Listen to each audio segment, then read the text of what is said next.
नमस्कार दोस्तों, यूनिक ई लीडर में आज हमारे साथ हैं वैद्य श्री ओम प्रकाश जी दाधीच।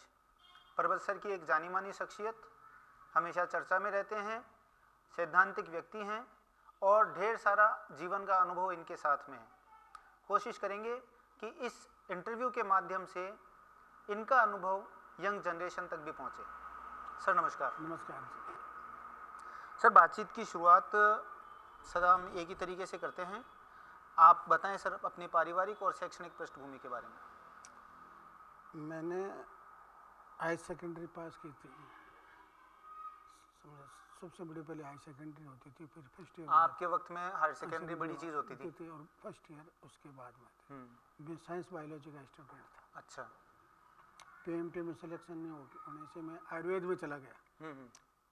और आयुर्वेद में क्या, मेरी 7 पीढ़ियाँ, इसमें वैद्य, डायरेक्टर, इंस्पेक्टर, सारे के सारे 7 पीढ़ी मेरे आयुर्वेद में। तो मेरे उसके अंदर नंबर आ गया और मेरा फर्स्ट पोस्टिंग लाडनू हुआ। लाडनू। उसके बाद में साल भर बाद में लादड़िया ये मोला सर के पास में है। हाँ, मोला सर के पास में। फिर इसके बाद में हुआ बसी। उसके बाद में मंगलाना 20 साल और फिर परबसर में 20 साल परबसर सेवा दे दी आपने। बहुत बढ़िया सर। तो आयुर्वेद का जो है अभी तो देखा जाए तो वापस फैशन जो लौट के आ जाती है, उस प्रकार आयुर्वेद के साथ में भी हुआ है। योग और आयुर्वेद का पिछले 15-20 साल में काफ़ी प्रचार प्रसार हुआ है। तो अभी जैसे ये कोरोना बीमारी चल रही है, इसके परिप्रेक्ष्य में आपको क्या लगता है कि आयुर्वेद सफल है? ये जो वायरस है ये बिल्कुल न तो दिखता है न कुछ करता है, और ये क्या शरीर के अंदर नाक द्वारा या मुंह द्वारा अंदर चले जाता है। ये बिल्कुल फेफड़ों में जाकर ये अपनी इम्यूनिटी पावर क्या करता है, इम्यूनिटी पावर बढ़ा देता है और जो भी सेल्स होते हैं उनको खत्म करते रहता है। समझे सा? ये सजीव नहीं है, निर्जीव है। क्या निर्जीव है, वायरस है। वो जाके अंदर जाके क्या होता है तो वो अपना फैलाना पड़ता है। अब जो ये सेकंड जो चल रहा है, ये आपसे वायरस निकल के दूसरे में जाता है, ये सेकंड जनरेशन। अच्छा। इसको B117 के नाम से, जो ब्रिटेन में अभी सेकंड स्टेज, हाँ, ये सेकंड स्टेज ये है। अच्छा। कि आपसे फिर वो वायरस निकलता है। समझा सर? वो दूसरे में चला जाता है, तो वो ये सेकंड इसका ये चलने लग गया।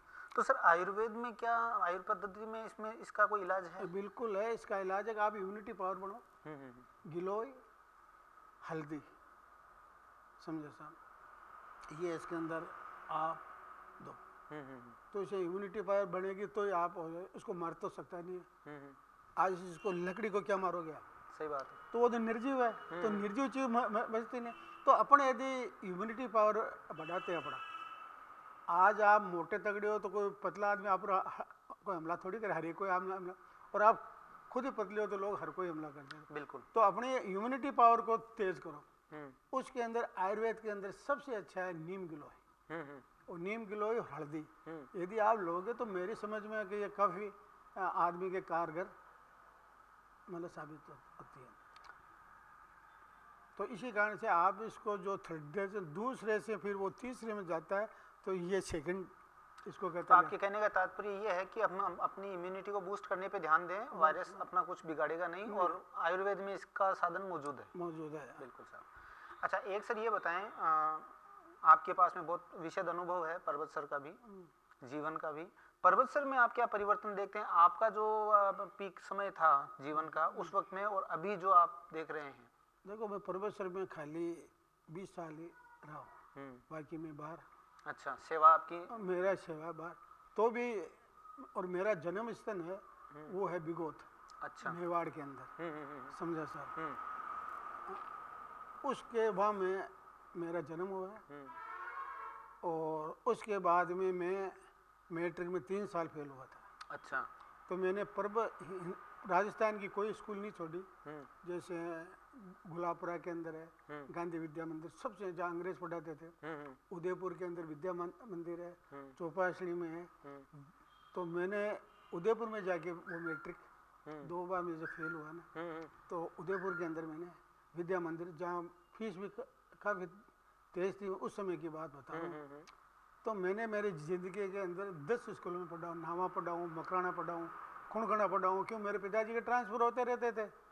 मकराना पढ़ा हूँ, परमेश्वर पढ़ा हूँ। तो इस कारण से काफ़ी मैंने अनुभव है ना बहुत लिया है। अब जो परमेश्वर की जो परिस्थिति है ना, परिस्थिति बिल्कुल सबकी अच्छी है, कोई खराब आदमी नहीं है। खराब तो आप उसको क्या करते हो कि मेरे कहते हैं चोर कौन है, मेरे जजगीर आप मेरा मन बिगड़ गया, ये उठा लिया तो वो चोर हो गया। क्या हो गया, मन भी बिगड़ जाता है। तो सबके विचार एकदम रहते नहीं, समझे साहब। तो इस कारण से क्या होता है कि लोगों को सबसे ज़्यादा ये ध्यान रखना चाहिए, अपने विचारों की शुद्धता पर ध्यान देना चाहिए। क्या परमेश्वर में पहले ऐसा होता था कि सिपाहियों के पास के आदमी बड़ियों की, ब्राह्मणों की लुगाइयों को अपने पीठ छोड़ के आते थे, 50-50 तोला सोना। क्या बात है। 50-50 तोला सोना लेकर ये सिपाहियों के मोहल्ले वाले अकेले ले जाते थे। एक दिन लगो, 2 दिन लगो, और उसमें और आज के में क्या है कि भाई का भाई पर विश्वास नहीं है। तो पहली बात तो विश्वास की कमी आ गई। और आजकल क्या है कि आदमी का मन बिगड़ने लग गया। किसी के घर क्यों जाते हैं, कोई चीज़ सुंदर हो या कोई कुछ मेरे से मतलब हो, इस कारण से लोग स्वार्थी बन गए। सब में है पूरे परमेश्वर में, आप इसको मत मानना। वो पहले वाला परमेश्वर की क्या थे मेरे को ध्यान नहीं है कि पहले वाला परमेश्वर क्या था। मैं एक टाइम देख रहा हूँ, एक तो विश्वास टूट गया, एक स्वार्थी हो गए, एक दूसरे को नीचे गिराने की सोच के, एक दूसरे के दुख में आजकल शामिल होते नहीं। ये जो मोबाइल टेलीविज़न हो गए ना, तो इससे आदमी किसी की पहले तो क्या चौपाल लगते थे, बैठते थे तो दुख दर्द समझते थे। तो आजकल अपन किसी का विचार समझ नहीं सकते क्यों, सब अपने अपने मोबाइल, दिन भर मोबाइल टेलीविज़न इसके अंदर रहता है।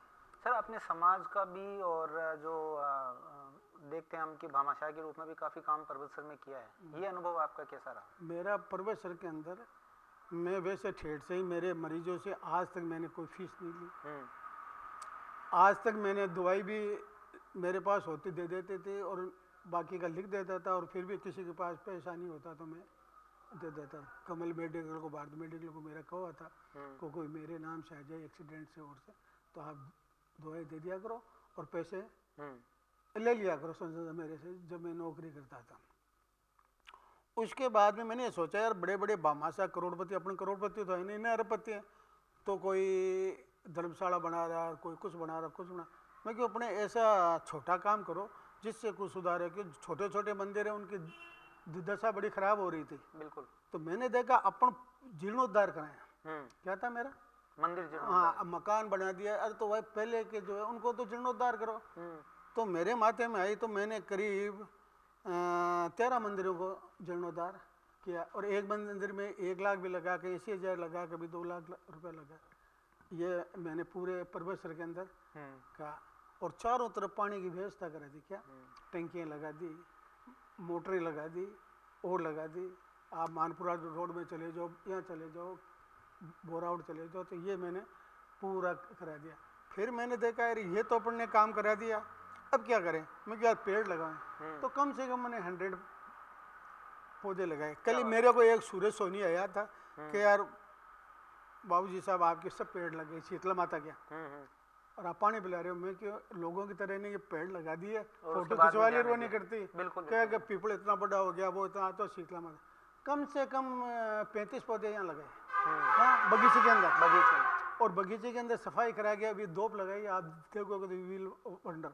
और वहाँ एक माइक भी क्या लगा दिया, माइक की भी व्यवस्था। अच्छा, मंदिरों में आपने वो ऑटोमेटिक घंटियां भी, घंटियां करीब 14 लगा दी मैंने, समझा। यानी कड़ारा तक अजमेर डिस्ट्रिक्ट में, इधर डिस्ट्रिक्ट में करीब 13-14। रिसेंट में आपने कुछ वो बेंच वगैरह भी लगाई है? बेंचें हमने करीब 52 करीब हमने बेंच लगा दी। मैं जो आदमी कम कोई आता है तो बैठने की बड़ी यहाँ सुविधा थी, कहाँ बैठे। मैंने देखा जो तहसील से लोग आते हैं उनका हाफना आ जाता, बैठना नहीं आता, तो मैंने ये बेंचें यहाँ चौराहे पर सब जगह जहाँ भी मतलब था, बिना लाग लपेट के मैंने करीब ये मैंने बेंचें करीब लगा दी। फिर मेरे को आया कि यार शमशान के अंदर लोगों का टाइम ज़्यादा खर्च होता है, लकड़ी भी ज़्यादा बढ़ती है, तो उसके लिए मैंने 3 मुक्ति सैयाएँ लगाई है। अच्छा। 2 तो इस साइड में, एक बोरों की बांस की, बांस की तरफ से। इससे क्या होता है, जहाँ 6 क्विंटल लकड़ी लगती है वहाँ 3 क्विंटल। और इसको देखने के लिए विद्या से, मकराना से लोग भी मेरे आए थे, और ये मंत्री है वो लेके आया था, सबसे धरणीधर है, क्या नाम है जानता नहीं हूँ, वो लेके आया, तो मैंने ये काम कर दिया। और उस कपाल क्रिया के लिए परमानेंट लोटा और बना दिया, तो लोग बांस से करते हैं तो भाप लगती है, और लगती है, तो इतना बड़ा मैंने इसको करा के दोनों जगह मैंने दे दिए, समझे। तो ऐसे करके ये काम किया, पेड़ों का किया, जस्ट ये कुर्सियाँ मतलब और लगा दी, समझे सर। और मैंने करीब आज के, ये जब कोरोना लगा तो मैंने एक निकाला था कि जो भी दादी ब्राह्मण के पैसों की या शादी की जरूरत हो तो बच्ची वालों को तो 10,000 रुपये, और जो ऐसे ही उनको 1,000 रुपये। मैंने काफ़ी लोगों को, नागौर जिला, ओनली फॉर नागौर जिले के अंदर ये मैंने के लोग आए थे शादी के लिए। अभी लूणसर में शादी हुई, मैंने 15,000 रुपये दिए थे, गरीब आदमी था, शिव प्रसाद जी नाम था, कोई आते 1,000 रुपये, 2,000 रुपये, जो भी जैसी जैसी सहायता होती वो मैंने की। तो ये सब कुछ करने की आपको प्रेरणा कहाँ से मिली? मैंने बताऊँ ना कि जब लोग बड़े बड़े बनाते थे और इनको अवॉइड करते थे, क्या छोटी चीज, छोटे काम को और छोटी चीज़ों को आप अवॉइड कर रहे हैं, वो तो भी कर रहा है। और अभी बना दिया स्कूल में कमरे, फिर भी बना दिया, उसमें वो बना दिया, वो बना दिया, कुछ कर दिया। जब अपनी धरोहर परमेश्वर की खराब हो रही है तो बिल्कुल बिल्कुल उसको बचाने, उसको मतलब कर दिया ना कि उसको तो मेंटेन करें। और पानी की बहुत ज्यादा समस्या होती थी, तो मैंने अभी वाटर कूलर दरगाह के अंदर लगाया, समझा था, जहाँ स्कूल है मॉडर्न स्कूल, कहाँ लगाई? Model school. हाँ, मॉडल स्कूल में मैंने लगाई है। खुद प्रिंसिपल ने आके रिक्वेस्ट की थी कि यार बच्चियों का काम है तो आप करो, मैं कि यार बच्ची के, तो मैंने यहाँ लगा दी, मानपुरा के अंदर, वहाँ मैंने लगा दी। मतलब कहने का मतलब जो लोगों ने किया ना, I will ready for all work. बिल्कुल। अच्छा सर, ये जो अभी चुनाव आ रहे हैं नगर पालिका के, इसके बारे में आप क्या सोचते हैं? यदि चेयरमैन होता तो क्या तो नगर पालिका देते कम ही रहता। नहीं, ऑनेस्टली बात बता रहा हूँ, I am can not bear it. चोरी चकारी झूठा का जब मैं खुद लगाता हूँ तो मेरे को चोरी करने की क्या जरूरत है? सही बात है। हाँ। तो इस कारण से तो इस बार चुनाव लड़ने का मानस है क्या? नहीं नहीं नहीं। जो यंग जनरेशन है उसके लिए कोई संदेश? यंग जनरेशन को तो एक ईमानदारी रखनी है, बिकाऊ नहीं रहना, समझे साहब। और पहले अपने गली को सुधारो, फिर अपने पड़ोस को सुधारो, और फिर अपने शहर को सुधारो। और कम से कम आप यदि कुछ कर नहीं सकते हो तो किसी की टांग खिंचाई भी ना करो। और फिर भी यदि टांग खिंचाई होती भी है तो उससे आदमी का कद बढ़ता है। क्या बढ़ता है? कद बढ़ता। भाई आपका मैं खींचूंगा जब आप मेरे पास हो गया तो इससे कद बढ़ता है। तो इसमें क्या इतना, तो उनको ये चाहिए आप कुछ नहीं करते हो, टांग खिंचाई भी करो तो अगले का तो कद बढ़ेगा कि यार इतना बड़ा महान आदमी है, तो इसका तो कद बढ़ता है। वो आप जो कहते हैं कि जिसकी निंदा है वही तो जिंदा हाँ, है। तो मैं कहता हूँ कि जिसकी जितनी निंदा होती है, राम जी की निंदा हुई, नहीं हुई क्या? सीता जैसी पवित्रता की निंदा हुई, अटल जी की हुई, इंदिरा गांधी की हुई, जो कि महान नेता थी। तो किसी की निंदा हो रही है तो उस आदमी को तो अपनी ईमानदारी से निंदा करने वालों से ज़्यादा प्रेम रखना चाहिए। और जो चापलूसी करते हैं और करते हैं, मीठे बोलते हैं, तो ये देख लेना ये शक्कर से भी खराब है। ये ऑल आर पॉइजन, ये ऑल आर पॉइजन। ये भाई निंदा कुछ तो करते हैं। अरे निंदा नहीं होगी तो अपने सतर्क कैसे रहेंगे? हैं? आज हिंदुस्तान इतना सर्वशक्तिमान बढ़ गया चाइना के कारण से। आज चाइना अपन को चैलेंज नहीं करता तो इंडिया आज महाशक्ति बनता है क्या?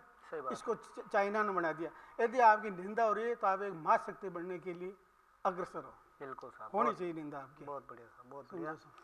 तो सर आपने समय दिया, बहुत बहुत धन्यवाद। समय क्या, आपने जो काम कर रहे हो आप सामाजिक या चेतना के लिए और के लिए, तो मैं तो आपको धन्यवाद देना चाहता हूँ, समझे साहब। तो आप धन्यवाद के पात्र हो कि आप किसी के कुछ विचार जानते हो और उस विचारों को यदि आप अग्रसित करते हो तो I am too much glad. और हम तो आपके भगवान से ये चाहते हैं कि आप ऐसे कार्य करते रहो, पुण्य करते रहो, पीछे झाँक के देखो, आप बढ़ते रहो, पीछे में देखो मेरे साथ कौन है। यदि आपने पीछे झाँक लिया तो आप खत्म हो गए। आप देखो यार पीछे कुछ नहीं, आप तो फ्रंट पोस्ट पर रहो। कहाँ रहो? फ्रंट पोस्ट पर रहो, फ्रंट पोस्ट से ही बाहर करो, समझा साहब, ये बात है। बहुत बढ़िया साहब, बहुत बहुत धन्यवाद आपका।